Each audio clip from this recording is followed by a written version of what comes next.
Hello dear students, hope you all are doing good, and today we are going to start our next unit, unit 3rd, electrochemistry. So it is your third unit, electrochemistry. So what do you mean by this term? अच्छा, इसका आप अगर name देखें तो name ही काफ़ी कुछ आपको suggest कर रहा होगा. Like the first word is electro. That means somewhat related to electricity. And the next word is chemistry. That means it is related to definitely the chemical reactions. ठीक है जी. तो अगर आप अगर आप केमिकल रिएक्शंस का इलेक्ट्रिसिटी के साथ रिलेशनशिप जो है वो स्टडी करते हो, ठीक है, तो उसको आप क्या बोलोगे? इलेक्ट्रोकेमिस्ट्री. ठीक है. तो इलेक्ट्रिसिटी और केमिकल रिएक्शंस का आपस में क्या कनेक्शन है? तो बेटा आपको पता है electricity it is also form of energy, जिसको हम लोग क्या बोलते हैं? Electrical energy, right. And in chemical reactions there is also one form of energy which is known as chemical energy, right. So it means in electrochemistry there is connection between the electrical energy and the chemical energy. Clear? So whenever you convert electrical energy to chemical energy or chemical energy to electrical energy, it is possible only with the help of this branch of chemistry which is known as electrochemistry. ठीक है. सो हम कैसे define करेंगे electrochemistry? It is that branch of science which deals with the it is the branch of science which deals with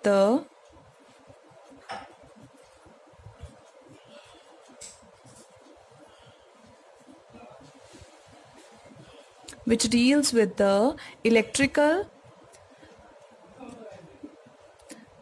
So it is that branch of science which deals with the relationship between electrical energy and the chemical reactions. ठीक है. और chemical reactions में हम particularly कौन सी reactions करेंगे? Redox reactions. ठीक है. और रिडॉक्स रिएक्शन आपने ऑलरेडी करी हुई है 11th स्टैंडर्ड तक में. सो रिडॉक्स रिएक्शंस आपके पास क्या होती हैं? एक ऐसी रिएक्शन जिसमें oxidation as well as reduction दोनों हो रही हूँ. ठीक है जी. तो होप आपको इतना क्लियर हो गया होगा कि हम इलेक्ट्रोकेमिस्ट्री में इलेक्ट्रिकल एनर्जी और केमिकल रिएक्शंस का आपस में क्या कनेक्शन है, क्या रिलेशनशिप है, उसको ध्यान में रख के जो है सारा पढ़ेंगे. और एक बात और बेटा, अब इसका अगर हम देखें कि इसका बेनिफिट कहाँ पे है, इसकी एडवांटेजेस क्या हैं, तो एडवांटेजेस आप क्या बताओगे? इलेक्ट्रोकेमिस्ट्री का हमारी डेली लाइफ में कहीं पे कोई रोल है? तो डेफिनेटली बेटा रोल है.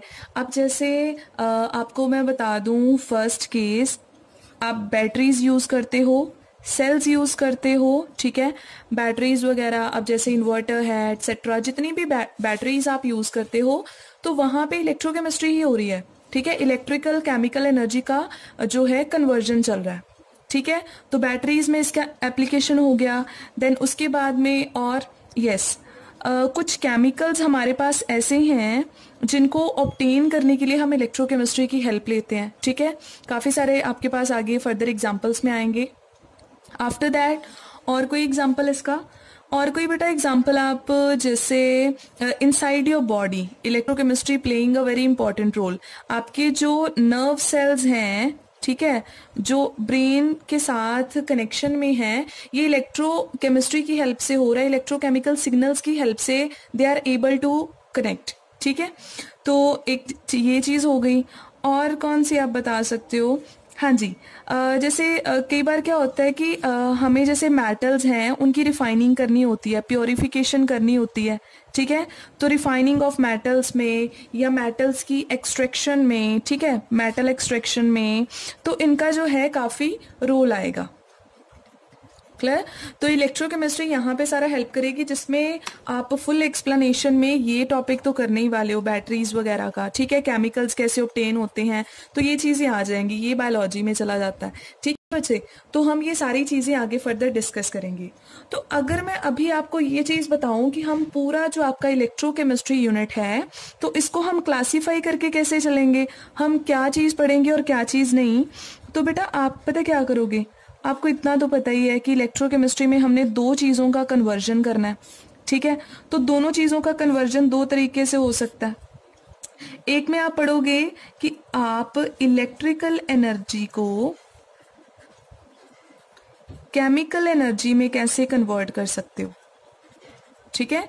The first one is electrical energy to chemical energy, और सेकंड में आप क्या करोगे, chemical energy to electrical energy, क्योंकि आपने दोनों एनर्जीज का कनेक्शन करना है, तो दैट मीन्स दोनों एनर्जी को आप जो है कन्वर्ट कर सकते हो। तो इनके कन्वर्जन में अगर आप इलेक्ट्रिकल एनर्जी को केमिकल एनर्जी में कन्वर्ट कर रहे हो, ठीक है जी, तो उसको आप बोलते हो बच्चे, उसको आप फिनोमिनन बोलते हो इलेक्ट्रोलिसिस, और जिस सेल की हेल्प से आप करोगे उसको हम लोग बोलेंगे इलेक्ट्रोलिटिक सेल, ठीक है। तो इलेक्ट्रोलिटिक सेल आपके पास क्या है, एक ऐसी डिवाइस है that helps to convert electrical energy to chemical energy, ठीक है जी। और दूसरा हमारे पास है कि सपोज हमारे पास कोई केमिकल जो है एनर्जी है उसको इलेक्ट्रिकल एनर्जी में कन्वर्ट करना है, तो उसके लिए जो आप डिवाइस यूज करते हो दैट इज इलेक्ट्रोकेमिकल सेल, ठीक है। आगे फर्दर हमने इनको एक्सप्लेनेशन में पढ़ना है, मैं फिलहाल आपको सिर्फ इतना बता रही हूँ कि फुल इलेक्ट्रोकेमिस्ट्री ब्रांच को आप दो पार्ट्स में कन्वर्ट कर रहे हो। एक इलेक्ट्रोलिटिक सेल आ जाएगा जिसमें आप इलेक्ट्रिकल एनर्जी को केमिकल एनर्जी में कन्वर्ट करते हो, और दूसरा आपके पास इलेक्ट्रोकेमिकल सेल आ जाएगा जिसमें आप केमिकल एनर्जी को इलेक्ट्रिकल एनर्जी में कन्वर्ट कर रहे हो, ठीक है जी। इतना क्लियर हो गया। अब बात यहाँ पे आती है कि जब आप कन्वर्ट कर रहे होगे तो इन चीज़ों का आपने ध्यान कैसे रखना है, तो हमने फर्दर सिंगल चीज़ तो डिस्कस करनी ही है, ठीक है। तो एक चीज़ देखना बेटा, इलेक्ट्रोकेमिकल सेल में आप क्या कर रहे थे, हमने केमिकल एनर्जी को इलेक्ट्रिकल एनर्जी में कन्वर्ट किया, तो इसका मतलब हमारे पास यहाँ पे कोई ना कोई ऐसी केमिकल रिएक्शन है जिसमें से एनर्जी क्या हो रही है, रिलीज हो रही है, और हम उस एनर्जी को यूज करके इलेक्ट्रिकल एनर्जी में कन्वर्ट कर रहे हैं। तो इसका मतलब यहाँ पे जो हमारे पास केमिकल रिएक्शन होती है ना, वो क्या होती है, स्पॉन्टेनियस, मतलब जो इटसेल्फ हो जाती है, या फिर उसको जस्ट स्टार्ट कर दिया हमने, इग्नाइट कर दिया एंड देन वो कंटिन्यू होती रहेगी, ठीक है। तो इस केस में आपके पास एक ऐसी केमिकल रिएक्शन होगी which is spontaneous, means which is possible. तो अगर कोई पॉसिबल रिएक्शन है तो उसमें जो भी एनर्जी प्रोड्यूस होगी उसको आप क्या बोलोगे, इलेक्ट्रिकल एनर्जी, और उसको आप किस में कन्वर्ट, जो आपके पास केमिकल रिएक्शन होगी विच इज पॉसिबल, उसके ड्यूरिंग आपके पास कौन सी एनर्जी प्रोड्यूस होती है, इलेक्ट्रिकल एनर्जी, ठीक है, in the form of heat etcetera, उसको आप किस में कन्वर्ट कर देते हो, इलेक्ट्रिकल एनर्जी में। और दूसरे केस में क्या होगा, यहाँ पे आपके पास कोई ऐसी केमिकल रिएक्शन होती है which is not possible, which is non spontaneous, ठीक है। अब मेरे पास कोई ऐसी रिएक्शन है जो हो ही नहीं सकती है ना, खुद से कुछ नहीं हो सकता। अब जैसे मैं आपको एग्जांपल देती हूँ, बेटा मैंने सॉल्ट लिया, ठीक है, सॉल्ट आपको पता है it is sodium chloride, table salt की बात कर रही हूँ, तो सोडियम क्लोराइड है। अगर मैं कहूँ कि सोडियम क्लोराइड में से ना मेरे को सोडियम मेटल निकाल के दे दो, तो आपको लगेगा कि है ना मैम मजाक कर रहे हैं, ऐसा तो हो ही नहीं सकता है, हम कैसे उसमें से मतलब सोडियम क्लोराइड में से सोडियम मेटल निकाल देंगे, ठीक है। तो इसका मतलब ये एक ऐसी रिएक्शन है जो मतलब आपको दिख रहा है कि पॉसिबल नहीं है itself, it is non spontaneous. फिर आप क्या करोगे, आप हेल्प लोगे इलेक्ट्रिकल एनर्जी की, आपने इलेक्ट्रिकल एनर्जी उसमें से पास करके उस रिएक्शन को पॉसिबल करवाना है, उस रिएक्शन को आप करवाओगे with the help of electrical energy, और जैसे ही वो रिएक्शन होगी तो हम लोग कह देंगे कि हमने तो इलेक्ट्रिकल एनर्जी को केमिकल एनर्जी में कन्वर्ट कर दिया, ठीक है। तो हमने इन्हीं दो के बेसिस पे जो है पूरा चैप्टर डिवाइड कर रखा है। होप आपको इतना क्लियर हो गया होगा। ये अलग से आज ही मैं करवा रही हूँ आपको इलेक्ट्रोलिटिक सेल, और ये पूरा कंप्लीट होने के बाद हम इलेक्ट्रोकेमिकल सेल के फिनोमिनन्स पे आएंगे, ठीक है बच्चा। तो ये आपका हो गया बिल्कुल बेसिक पार्ट। अब हम बात करते हैं कि इलेक्ट्रोलिटिक सेल क्या होता है, इसको अच्छे से एक्सप्लेनेशन में करते हैं। होप आप इंजॉय करोगे इस टॉपिक को, ठीक है। तो let's start. So the topic is electrolytic cell, है ना। तो सबसे पहले आप करोगे define what is electrolytic cell, a device that converts electrical energy to chemical energy, ठीक है। The device that converts electrical energy to chemical energy, ठीक है। And it is used to carry out non spontaneous chemical reactions. अगर आपके पास कोई ऐसी chemical reaction है which is not possible, which is non spontaneous, तो उसको करने के लिए आप इलेक्ट्रोलिटिक सेल की हेल्प लेते हो, ठीक है। और एक चीज और बता दूं, इसके लिए ये सारे पॉइंट्स आपने याद रखने हैं, क्योंकि आपको ना एक क्वेश्चन ये भी बनता है कि इलेक्ट्रोलिटिक सेल और इलेक्ट्रोकेमिकल सेल में डिफरेंस क्या है, ठीक है।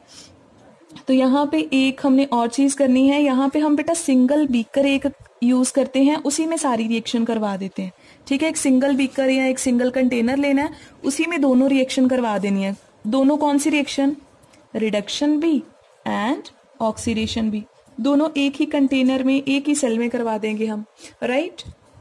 चलो जी, अब हम नेक्स्ट करते हैं इसका कि इसका प्रोसेस है क्या। तो मैं एग्जाम्पल ले रही हूं बेटा आपके लिए। यहाँ पे एग्जाम्पल है आपके पास कि आपके पास ना सोडियम क्लोराइड है, ठीक है। अब इस सोडियम क्लोराइड को आपने एज इट इज नहीं लेना, आपने इसको दो स्टेट्स में लेना है। या तो इसको लेना बेटा मोल्टन स्टेट में।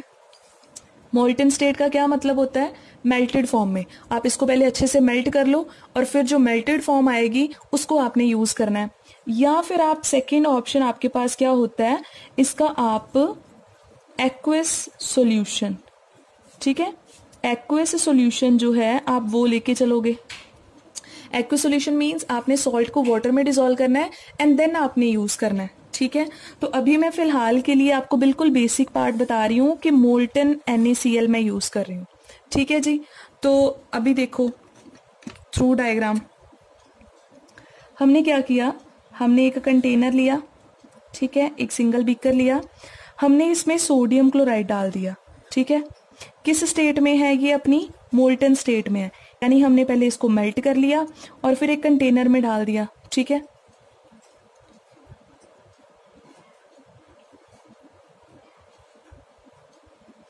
अब उसके बाद में क्या होगा, जैसे ही हम इसको कंटेनर में डालेंगे तो हम क्या चाहते हैं, हम चाहते हैं कि ये केमिकल रिएक्शन कर जाए, ये आपका सॉल्ट, ठीक है। इसमें से सोडियम निकल आए अलग से, क्लोरीन अलग से हो जाए, तो ऐसा तो हो नहीं सकता।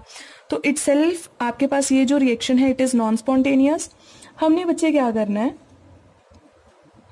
हमने इलेक्ट्रिकल एनर्जी की हेल्प लेनी है।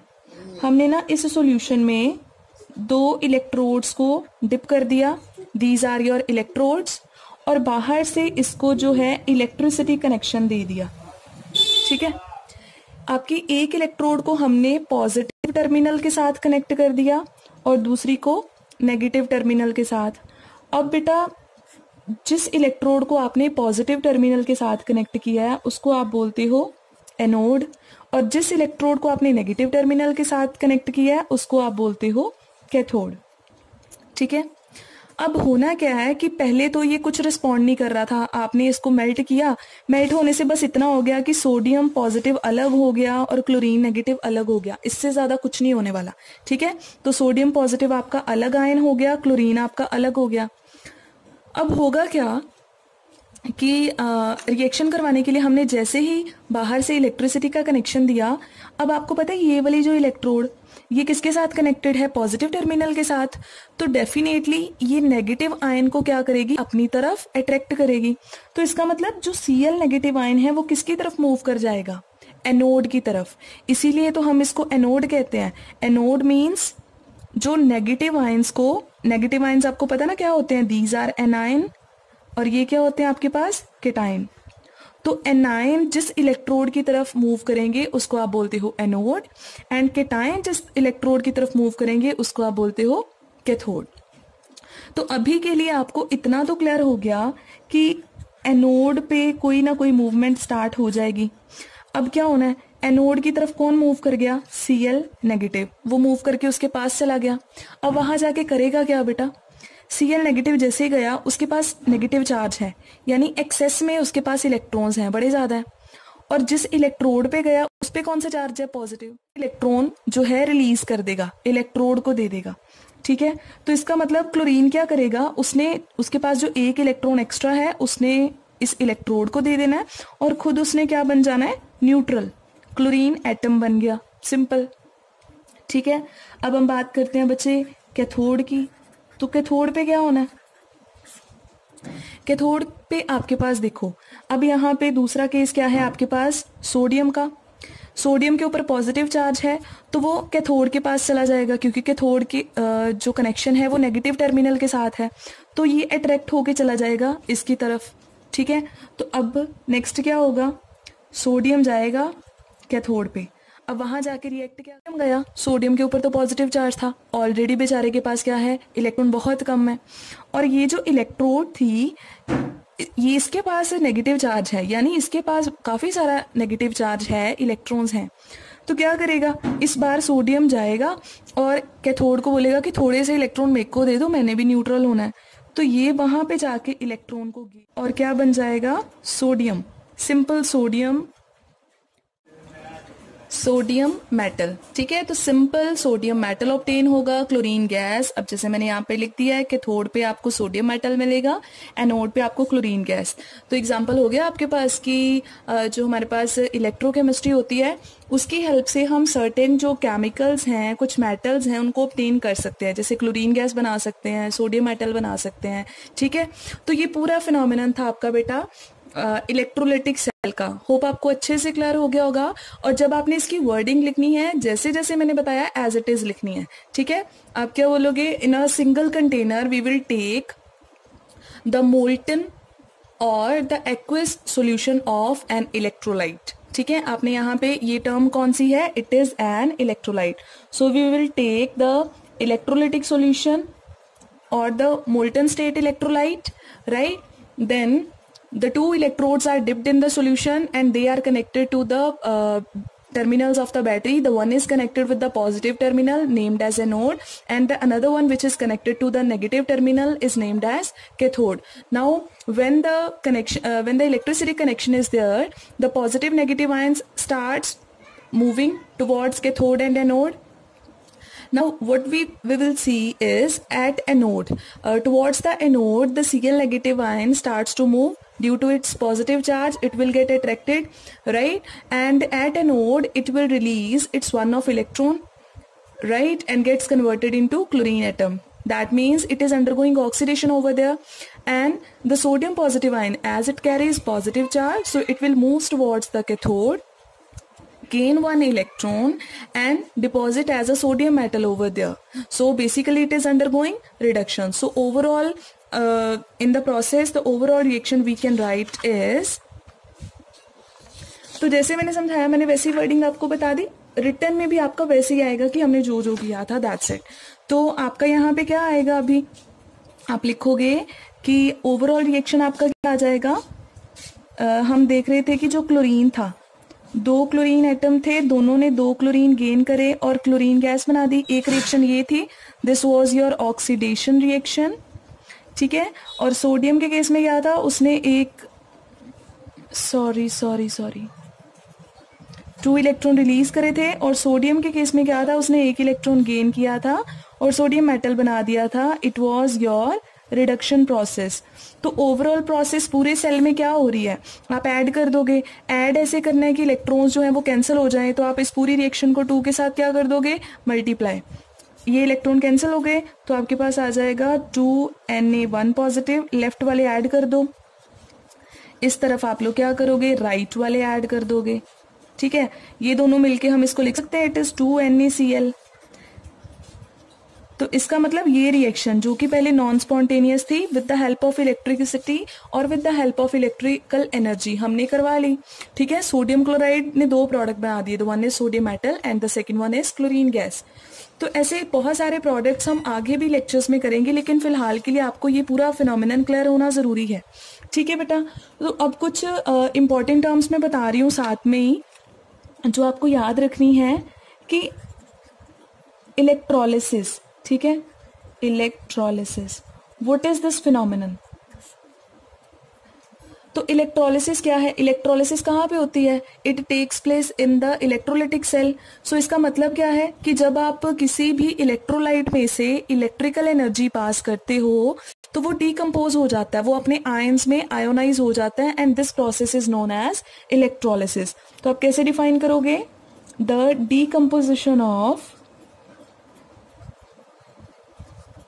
N electrolyte, the decomposition of an electrolyte upon passing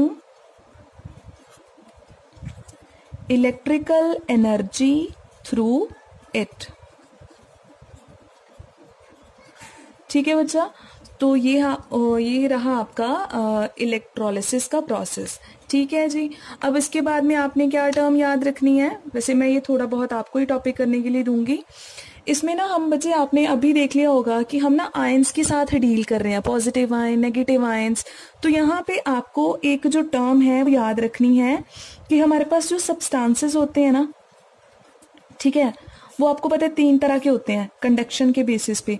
एक होते हैं आपके पास कंडक्टर्स, आई डोंट थिंक ये बताने की जरूरत है, all the substances through which electricity can pass, है ना, जिनके थ्रू इलेक्ट्रिसिटी पास हो सकती है, उनको क्या बोलते हैं हम लोग, कंडक्टर्स।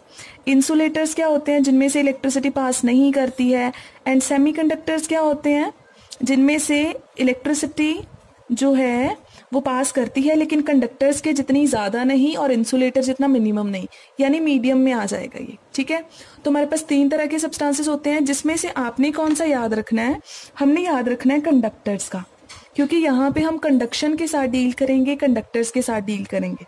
ठीक है, तो अगर मैं बात करूं कंडक्टर्स की, तो कंडक्टर्स क्या होते हैं, कंडक्टर्स आपके पास बेटा जिसमें से इलेक्ट्रिसिटी पास हो जाए। अब अगर आपसे मैं यहाँ पे क्वेश्चन करूं कि इलेक्ट्रिसिटी किसी भी सब्सटेंस में से या किसी भी सॉल्यूशन में से पास होगी या नहीं होगी, आप कैसे डिसाइड कर सकते हो, तो डेफिनेटली आप क्या बोलोगे कि जो कंडक्शन है, ठीक है, वो 2 तरीके से हो सकती है। कोई भी सब्सटेंस जिसमें से इलेक्ट्रिसिटी पास हो रही है वो सिर्फ 2 तरीके से कर सकता है, या तो उसके पास बेटा फ्री इलेक्ट्रॉन्स हो, या फिर उसके पास क्या होने चाहिए, फ्री आयंस। सिर्फ इन्हीं 2 सिचुएशन में इलेक्ट्रिसिटी पास होती है और वो कंडक्टर की तरह एक्ट करते हैं। ठीक है, तो दोनों सिचुएशन बता सकते हो। फ्री इलेक्ट्रॉन्स किसके पास होते हैं, मेटल्स के पास। ठीक है, आपको पता है मेटल्स, हम लोग कहते हैं metals are very good conductor of electricity, why, because they contain loosely bound electrons. तो उन इलेक्ट्रॉन्स की हेल्प से क्या होता है कि इलेक्ट्रिसिटी जो है वो कंडक्ट हो जाती है। ठीक है, और फ्री आयंस कहाँ होते हैं, अब जैसे मैं आपको बता दूं कि एक्वस सोल्यूशन ले लिया मैंने, किसका, सोडियम क्लोराइड का। सोडियम क्लोराइड लिया, वाटर में डिसॉल्व करा, Na पॉजिटिव अलग हो गया, Cl नेगेटिव अलग हो गया, 2 आयंस आ गए, पॉजिटिव एंड नेगेटिव आयन। अब इलेक्ट्रिसिटी उसकी हेल्प से पास हो जाएगी। ठीक है, एग्जाम्पल पता चल गई। और अब मैं आपको नाम बताऊं, जिन कंडक्टर्स में फ्री इलेक्ट्रॉन्स की हेल्प से इलेक्ट्रिसिटी पास होती है उसको आप बोलते हो इलेक्ट्रॉनिक कंडक्टर्स। ठीक है, या फिर उनको हम मेटेलिक कंडक्टर्स भी बोलते हैं, बिकॉज जनरली आपके पास मेटल्स के पास ही फ्री इलेक्ट्रॉन्स होते हैं और वही इलेक्ट्रिसिटी कंडक्ट करती हैं ऐसे। और जिनके पास फ्री आयंस होते हैं उनको क्या बोलते हैं, इलेक्ट्रोलिटिक कंडक्टर्स। यानी उन कंडक्टर्स में डेफिनेटली आपने किसी ना किसी इलेक्ट्रोलाइट को यूज करा होगा। ठीक है, जैसे सोडियम क्लोराइड को यूज कर लिया, तो इलेक्ट्रोलाइट यूज कर लिया, उसको या तो डिसॉल्व कर लिया या फिर आपने मेल्ट करके रख लिया, तो फिर इलेक्ट्रिसिटी उसमें से पास हो जाएगी। ठीक है बच्चा। तो अभी आपने क्या करना है, अभी आपके लिए होमवर्क ये है कि आपने इन दोनों कंडक्टर्स को अच्छे से पढ़ना है। इलेक्ट्रॉनिक कंडक्टर और इलेक्ट्रोलाइटिक कंडक्टर दोनों में क्या डिफरेंस है। तो वैसे तो मैंने बता ही दिया कि इनमें जो इलेक्ट्रिसिटी पास होती है ड्यू टू फ्री इलेक्ट्रॉन्स और यहाँ पे ड्यू टू फ्री आयंस। इनकी एग्जाम्पल जैसे मेटल्स होगी, इनकी एग्जाम्पल क्या हो गई, the electrolyte we have taken either in the molten state और in the aqueous solution form. ठीक है, और कोई डिफरेंस, और कोई डिफरेंस? यस, जो मेटल्स होती हैं वो अपनी नॉर्मल स्टेट में इलेक्ट्रिसिटी कंडक्ट करती हैं, ठीक है, लेकिन जो इलेक्ट्रोलाइट्स होते हैं वो अपनी नॉर्मल स्टेट में कभी इलेक्ट्रिसिटी कंडक्ट नहीं करते। जैसे मैं आपको बोलूँ कि हमने सिंपल सॉल्ट लिया, उसमें से इलेक्ट्रिसिटी पास करें, पास हो जाएगी? डेफिनेटली नहीं होगी। क्यों नहीं होगी? क्योंकि जो आयंस हैं वो एक दूसरे के साथ अच्छी तरह से बाउंड है, ठीक है, फ्री नहीं है, तो इलेक्ट्रिसिटी पास नहीं होगी। ठीक है, तो इलेक्ट्रिसिटी कब पास हो सकती है? जब आप उसको डीकम्पोज कर दोगे। जब आप उसको डीकम्पोज कैसे करोगे? या तो वाटर में डिसॉल्व कर दो और या फिर आप उसको मेल्ट कर लो। दोनों केसेस में दोनों आयंस अलग हो जाएंगे और इलेक्ट्रिसिटी पास। ठीक है, तो एक ये चीज याद रखनी है। और एक इम्पॉर्टेंट टर्म आपने, इम्पॉर्टेंट चीज क्या याद रखनी है, जब आप टेम्परेचर को इंक्रीज करते हो, ठीक है, तो कंडक्टेंस जो है वो क्या हो जाती है? कम। मेटल के केस में क्या होता है, जब जैसे ही आप मेटल को हीट करते जाओगे वो इलेक्ट्रिसिटी कम कंडक्ट करेगा। लेकिन इसके केस में क्या होता है, जैसे ही आप टेम्परेचर को इंक्रीज करते हो जो कंडक्टेंस है वो भी क्या होती है? इंक्रीज होती है। और ये फैक्टर हम फर्दर नेक्स्ट लेक्चर में डिस्कस करेंगे। ठीक है जी, इतना क्लियर हो गया? तो आपने ये सारी टर्म्स अच्छे से याद रखनी है। नो डाउट लेक्चर बड़ा हो गया, बट आई थिंक कि इतना तो चाहिए था, आप कर लोगे। ठीक है, और एक चीज याद रखनी है, हम यहाँ पे बार बार बात करें इलेक्ट्रोलाइट इलेक्ट्रोलाइट इलेक्ट्रोलाइट। ठीक है, तो इलेक्ट्रोलाइट क्या होते हैं?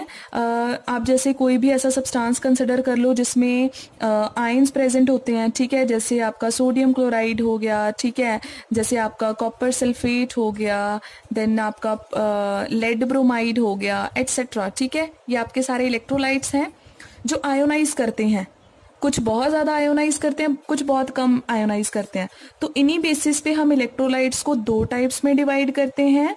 The one is known as strong electrolytes and the second one is known as weak electrolytes.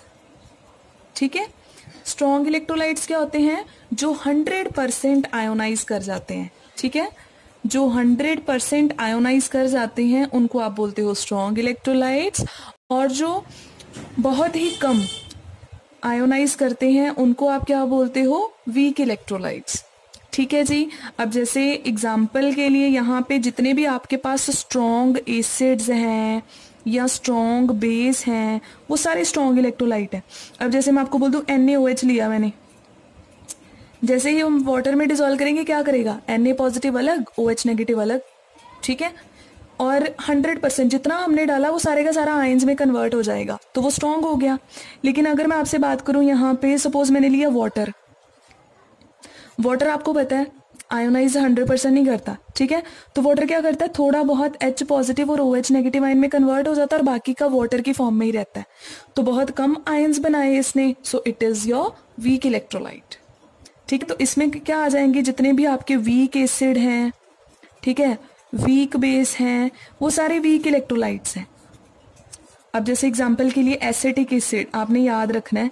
Acetic acid एक वीक इलेक्ट्रोलाइट है, वो बहुत कम आयोनाइज करता है। तो इसीलिए यहाँ पे मैं इक्विलिब्रियम का एरो बना रही हूँ कि थोड़ा बहुत इधर जा रहा है, थोड़ा बहुत वापस आयंस कंबाइन होके इलेक्ट्रोलाइट बना रहे हैं। तो ये भी कम आयोनाइज करता है। इसको याद इसलिए रखना है क्योंकि एग्जांपल्स में यही बार बार देंगे। और यहाँ पे HCl याद रखना है जिसको कंपैरिजन के लिए देंगे, बिकॉज वो एक स्ट्रॉन्ग इलेक्ट्रोलाइट है और 100% आयोनाइज कर जाता है। ठीक है, तो ये हो गया आज आपका सारा बेसिक वाला पार्ट।